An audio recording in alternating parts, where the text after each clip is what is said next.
السلام عليكم ورحمة الله وبركاته. الحمد لله رب العالمين فرض علينا صيام شهر رمضان، والصلاة والسلام على خير من صام وقام ولبى في مشاعر الحرام، وعلى آله الصائمين وأصحابه القائمين بالليل والناس نيام، وعلى جميع الأنبياء والمرسلين وآلهم وصحبهم أجمعين، والحمد لله رب العالمين. أولا أقدم شكرتي إلى هذه الفرقة التسجيلية التي يرشدها أخونا الفاضل الشيخ سعيد زبير حياه الله في الدنيا والآخرة. آمين يا رب. Baada ya kumshukuru Mwenyezi Mungu Subhanahu wa Ta'ala na kumtakia rehema nyingi na amani kiongozi wetu mtume wetu Muhammad sallallahu alayhi wasallam, nachukua fursa hii thamini sana kuweza kuwashukuru ndugu zangu, vijana wangu Sheikh Said Zuberi na wenzi wake kwa kulitambua jambo hili ambalo tunawaleteeni, na si jambo jingine, ni jambo la kuishi kwa mujibu wa Qur'ani na Sunna katika kuendea mwezi mtukufu wa Ramadhani, kuzungumza darasa mbalimbali. Haya yote ni kwa taufiki ya Allah, lakini pia kwa juhudi kubwa wanazozifanya vijana hawa. Mwenyezi Mungu awalipe kila la kheri. Wameweza kunishauri na tukakubaliana kutoa darasa hizi kwa mambo yafuatayo. Kwanza, kwa umuhimu wa mwezi wetu mtukufu wa Ramadhani, lakini pili, kwa hali tuliokuwa nayo wanadamu dunia nzima ya gonjwa hili hatari, gonjwa la corona, gonjwa ambalo laweza likapelekea tukakosa darasa mbalimbali msikitini. Kwa hiyo tumeona tuwafikie Waislamu mahala walipo katika kupata darasa hizi kupitia al-ajhizati naqala, hivi vyombo vya kuhamisha, vya kubeba kwa maana ya simu na vinginevyo. Katika hili tunamwomba Mwenyezi Mungu Subhanahu wa Ta'ala atuwafikishe tuweze kuhiti, kwa maana kuienea funga maelezo yake kama ambavyo ingeliweza kupatikana katika nyumba zetu za ibada. Baada ya utangulizi huu, awalan saakhtasir hadhihi almadda bisababi dhiqi alwaqti wa adam altawassu'i alla yadhiqa au alla tadhiqa hadhihi alajhiza. Tutakwenda kidogo kwa ufupi wa mada zetu ili tusiweze kuzibana hizi jihazi hizi zana za kusikilizia, yani mtu akachukua muda mrefu kusikiliza. Tutazungumza vitu vya ndani vyenye kueleweka, vilivyokuwa wazi, lakini kwa sura ya mukhtasar ambao utakuwa ni wenye kufidisha na wala si wenye kuchosha na wala si wenye kumpitisha mtu akatoka bure. Mwenyezi Mungu atuwafikishe. Amin. Amin ya rab. Baada kusema hili, an-nukta allati yumkin an nabtadi biha ahamiyatu as-sawm. Nukta ambayo taanza nayo ni umuhimu wa ibada hii ya funga. Ndugu zangu, likulli ibada ahamiya, kila ibada ina umuhimu wake. Wa ibadatu siyam laha ahamiyatun bimakan an sa'iri al-ibadat lima fiha min tafwidhi Allah ilayhi. Ibada hii ina umuhimu mkubwa sana ukizidia baadhi ya ibada, kwa sababu mwenyewe Allah Jalla wa Ala ameichegemeza funga kwake. Chegemezo hili latoa tafsiri ya mazito na makubwa yaliyomo ndani ya funga kunako fadhail. Mwenyezi Mungu Subhanahu wa Ta'ala, jambo la pili kuonyesha umuhimu ibada hii, alipoizungumza mwenyewe katika Suratul Baqara aya ya 83, alionyesha kwamba ni ibada pekee ambayo umma zote umethubutu na umeingia katika ibada hizi. Umma zote zilizopita, hakuna umam ambazo zimepita huko nyuma ila umma ule uliingia katika utekelezaji wa ibada hii. Liman yatatabaa ayati Qur'aniyya, mtu yote ambaye atafuata Qur'ani akasoma aya zake ataona kuna baadhi ya ibada kanat munhasira li baadhi al-umam duna ukhra, zilikuwa zikitekelezwa katika baadhi ya umma kuliko umma nyingine. Lakini funga Allah amesema ni imewaenea watu wote. Katika hili Mwenyezi Mungu Subhanahu wa Ta'ala anatueleza fardhiyatu sawmi, yani ule ulazima wa funga. Funga ni ruknun min arkani al-islam al-khamsa, ni nguzo, kuna nguzo 5 za Uislamu. Tunapozungumza nguzo ni katika misingi ya dini, yani kitu kikiitwa nguzo katika Uislamu kina daraja ya fardhu na ndiyo msingi wa dini yenyewe. La yughfar liman taraka ruknan, hasameheki mwenye kuacha nguzo. Nguzo ni kitu kikubwa na funga ni katika nguzo moja ambayo iko nafasi ya 4 katika nguzo za Uislamu.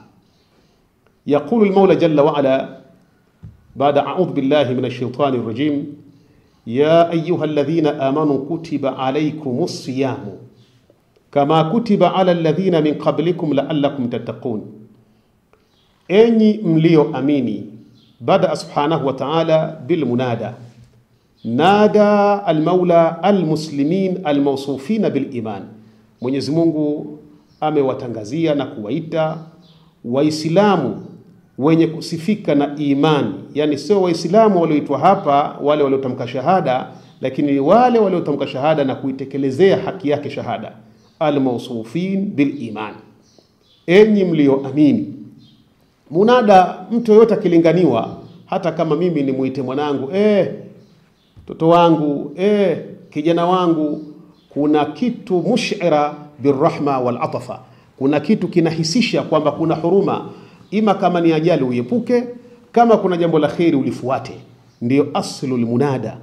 Munada hautamkwi hivi hivi, ila kuna kitu cha huruma ndani ya mlinganiwa. Kwa hiyo Mungu ametuita kwa huruma, enyi mlioamini. Kutiba alaykumus siyamu, imefaradhishwa kwenu funga. Hii fardhu ni neno la Kiarabu, lakini Kiswahili imelazimika au imelazimishwa kwenu kufunga. Kufunga ni lazima, na kwa kuwa ni fardhu yatarattabu alayhi athawab liman khadha fi hadha al-amr, kwa sababu imeambiwa ni faradhi, lazima hupatikana katika kutekelezwa kwa faradhi yoyote ile thawabu, na yule mwenye kuacha yatarattabu alayhi al-iqab, atapata adhabu. Hii ndiyo kanuni katika usuli za dini yetu ya Kiislamu. Uislamu, neno fardhu, yuthabu fa'iluhu wa yuaqabu tarikuhu, apewa thawabu mwenye kufanya faradhi na anapata dhambi mwenye kuacha faradhi. Kwa hiyo unapoacha kufunga unapata dhambi, famasiruka ila nari, mafiko yako yatakuwa ni motoni.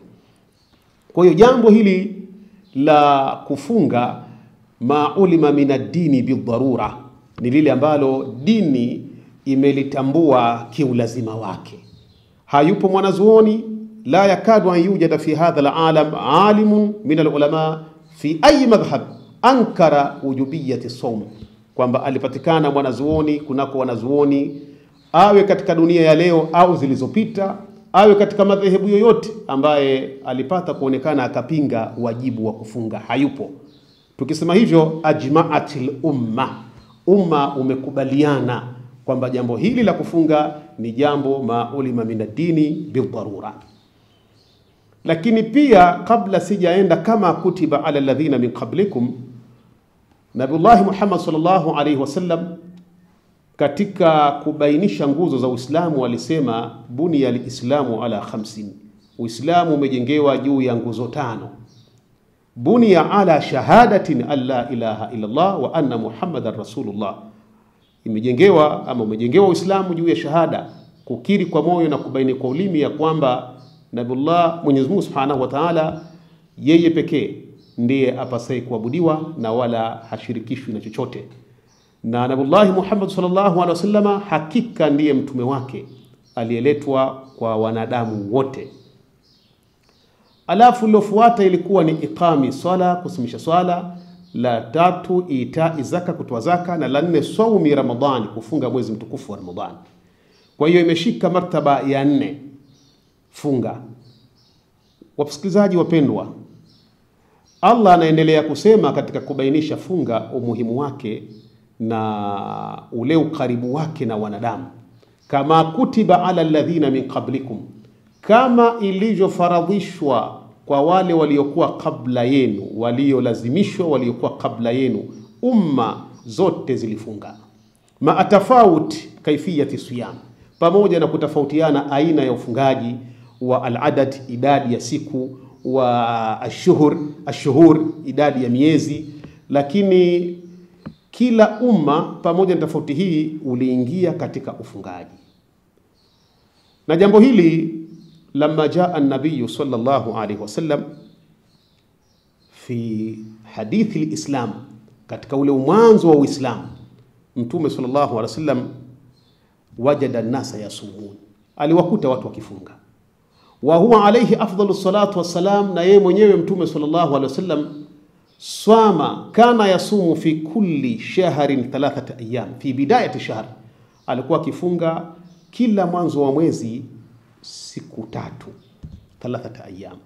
Wa kana aidan yasumu siyama ashura, na alikuwa akifunga Mtume sallallahu alayhi wasallam funga ya Ashura kabla fardhiyati siyami shahr Ramadan, kabla ya kuwekwa ulazima au kuteremka aya inayowaelekeza Waislamu wafunge mwezi mtukufu wa Ramadhani kupitia mtume wao. Jambo hili lilidumu kwa mtume kwa muda mrefu, na hapa tutapata vitu kama vitatu.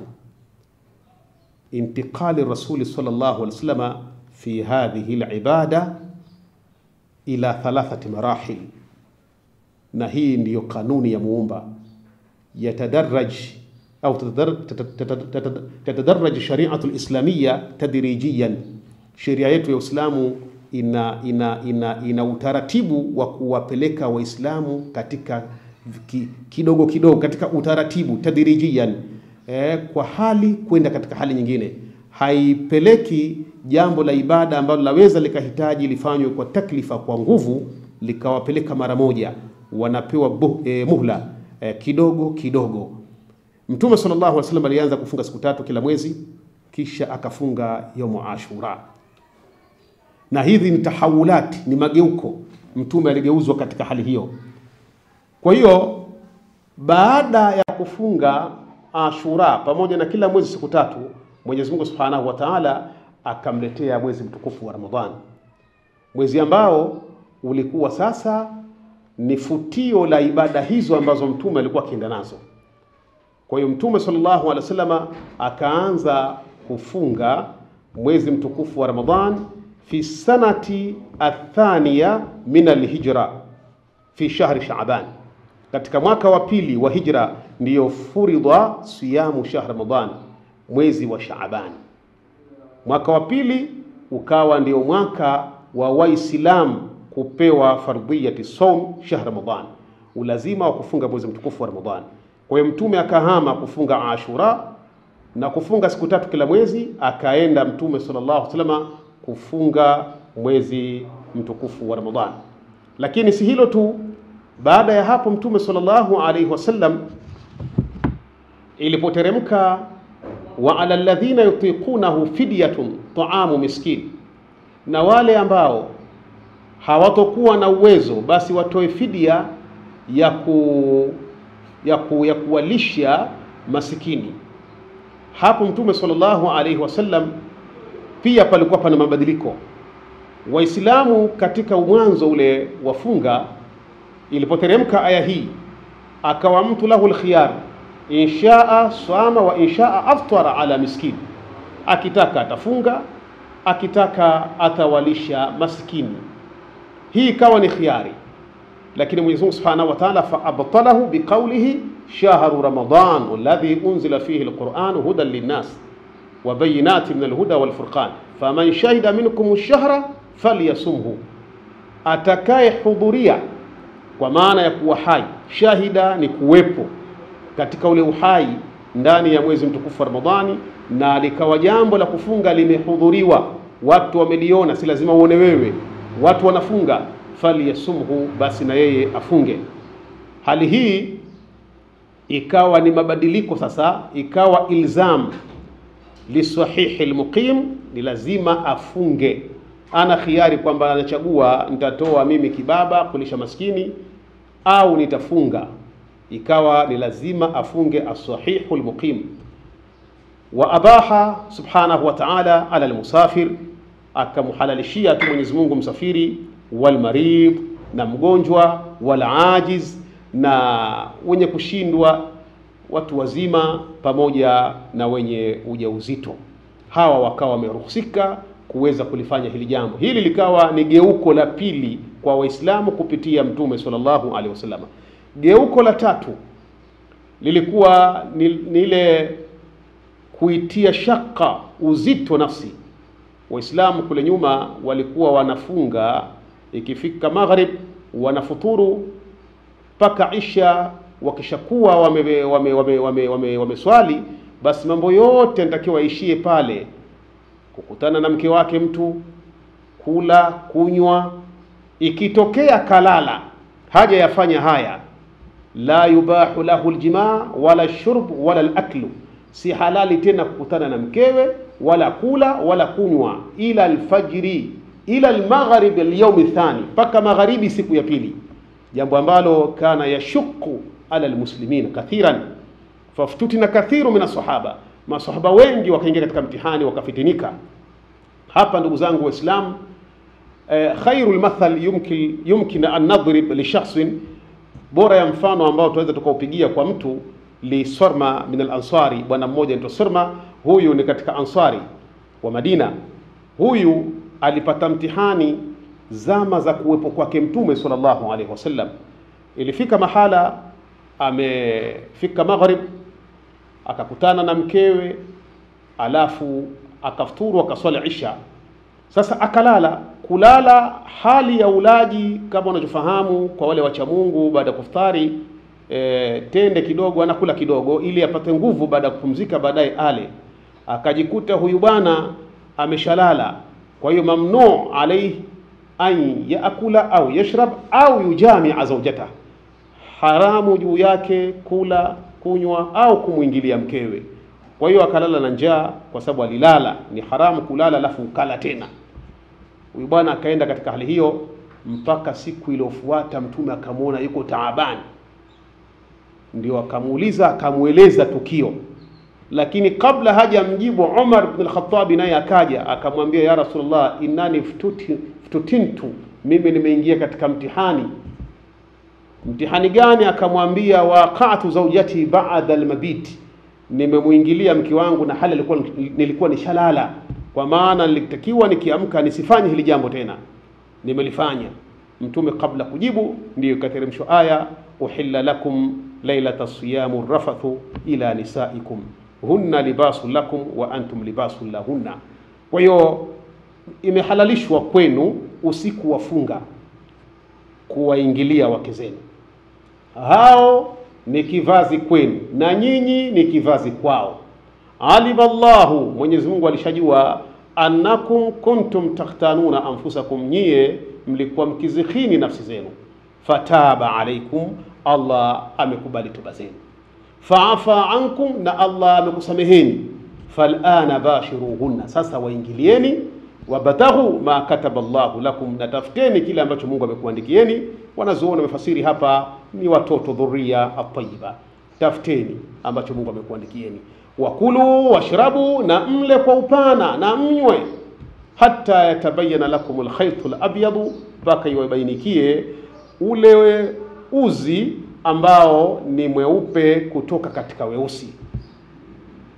Thumma atimu siyama ila al-layli, kisha kamilisheni funga mpaka usiku.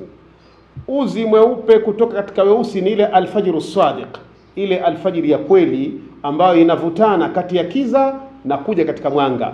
kuna kitu kinaonekana kama mwangaza fulani kwa wale wenye uzoefu. Akiamka kwenye saa 10:30 hivi anaona kuna hali fulani alfajiri imeingia, hapo iwe ndio mwisho na ndio wakati wa mwisho wa as-sahur wa kula daku. Kwa ndugu yangu msikilizaji, haya ndio tahawulati, mageuko ya funga na samhat al-Islam, uzuri wa Uislamu katika kuendana na fitra, maumbile ya wanadamu. Yani mtu anapelekwa kidogo kidogo mpaka akae sawa. Na ndio hata yaliyoharamishwa, mfano pombe iliharamishwa tadrijiyan kwa sababu ya kuendana na maumbile ya wanadamu. Baada ya kuonekana wanadamu kabla ya kuharamishwa walikuwa wamezama katika ulevi. Hiyo ni mada nyingine, lakini kwa faida nizungumzie mabadiliko ya swala. Maana swala ni ibada kubwa katika ibada walizofaradhishiwa Waislamu, ni ibada kubwa sana, bali martabatul ula, katika daraja ya kwanza kabisa. Na yenyewe ilibadilishwa katika aligeuka mtume katika ibada hii katika mageuko matatu.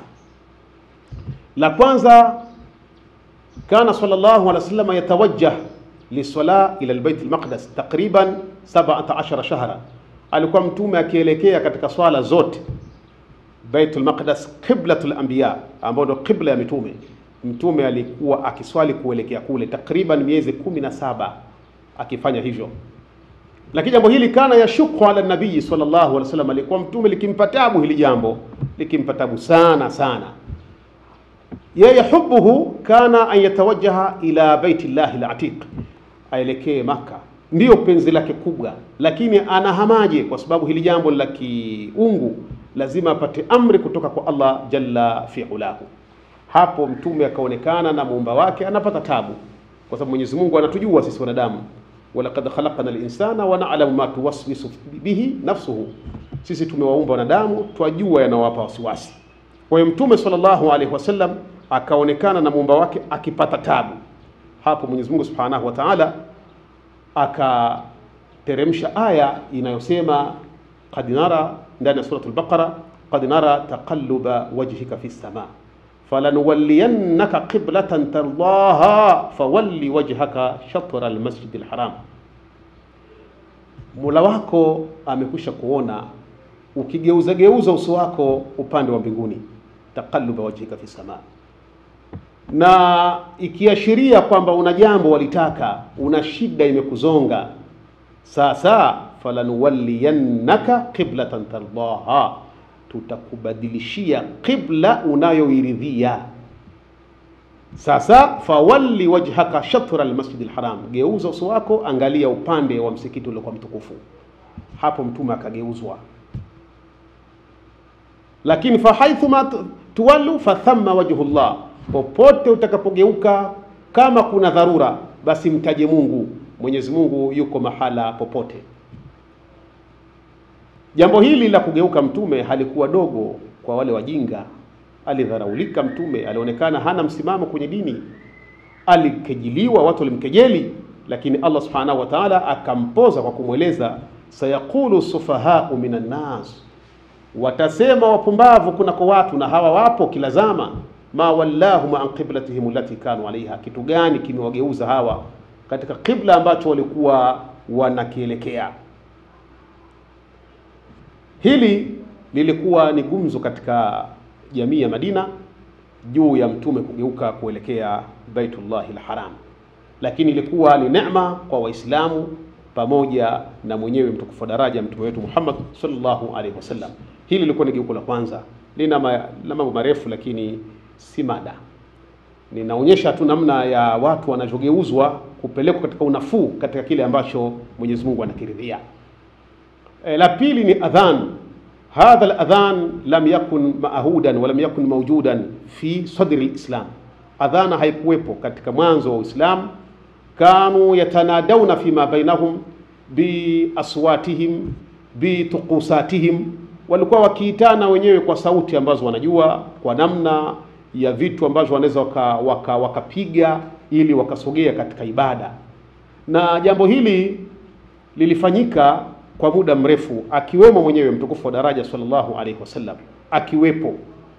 Limechukua muda, baadaye wahid min as-sahaba anaitwa Abdullah ibn Zaid. Abdullah ibn Zaid huyu yeye alipokuwa katika usingizi, fajaahu malakun, akafikiwa na malaika, falaqanahu al-adhana ala hadhihi al-hay'a, akamlaqinia adhana hii ambayo sisi tuadhini, akapewa usingizini.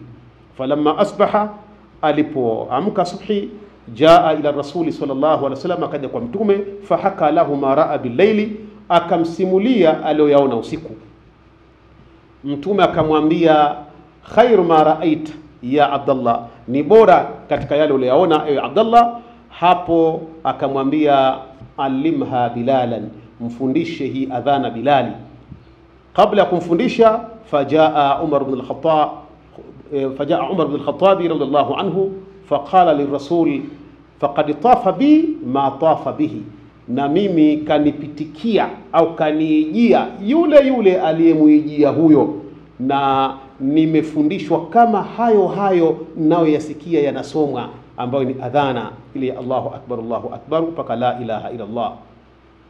Illa annahu qad sabaqani, isipokuwa huyu ndugu yangu Abdullah ibn Zaid amenishinda, yeye katangulia kufika kwako ya Rasulullah, lakini na mimi nimeota hivyo. Kwa hiyo adhana imeotwa na watu wawili, wa kwanza na Abdullah ibn Zaid na wa pili na Umar ibn Khattab radhiyallahu anhu. Kwa hiyo ndio ikapatikana adhana, watu wakawa wanaitwa, na ulingano huu ambao umebakia ila an yaritha Allahu al-ardha man alaiha, paka Mungu airithi ardhi na vilivyopo ndani yake. Adhana itakuwa ndio hii, haikubadilika na itaendelea mpaka kiyama. Badiliko la tatu la mwisho kwa faida ya Waislamu ni idraku sala, kuidiriki swala. Manake umekuta watu liman fatatahu ba'dhu rak'ati, kwa yule ambaye kapitwa na baadhi ya rakaa. Umewakuta watu wameswali rakaa mbili, nawe una kiporo cha rakaa mbili, unaendelea nao kwenye rakaa mbili zilizokuwa zimebakia. Huko nyuma fi ahdi rasuli sallallahu alaihi wasallam, kana alwahid lamma yadkhul fi almasjid wa wajada an-nasa qad sallu ba'd ar-rak'at, anaingia msikitini, mtu anakuta watu wameswali baadhi ya rakaa. Yule mtu anaita, ya fulani kam sallu, wameswali ngapi? Akiambiwa wameswali mbili, kwanza anaanza kuzitekeleza zile mbili zilizoswaliwa peke yake, alafu anawakimbilia katika kilichobakia. Ndivyo alichokuwa anafanya mpaka alipokuja Muadh ibn Jabal. Siku moja akaingia yeye mahala alipomtume pale, na yeye akaunga pale. Kisha baadaye alivyoulizwa akasema, mimi nitaunga pale nitakapomkuta mtume sallallahu alaihi wasallam, saudriku ma adraktu rasula ma adrakahu sallallahu alaihi wasallam, nitayadiriki yale ambayo ameyadiriki mtume, anaoenda na ile nafasi ambayo nimemkuta mtume sallallahu alaihi wasallam. Hapo Waislamu walipomaliza kuswali wakafuata mtume akawaambia, qad sanna alaikum Muadha sunnatan hasana, amekuwekeni suna nzuri Muadhi, suna ambayo yafaa kufuatwa. Kwa hiyo Waislamu dunia nzima uungaji wao wa swala si wa kuulizana.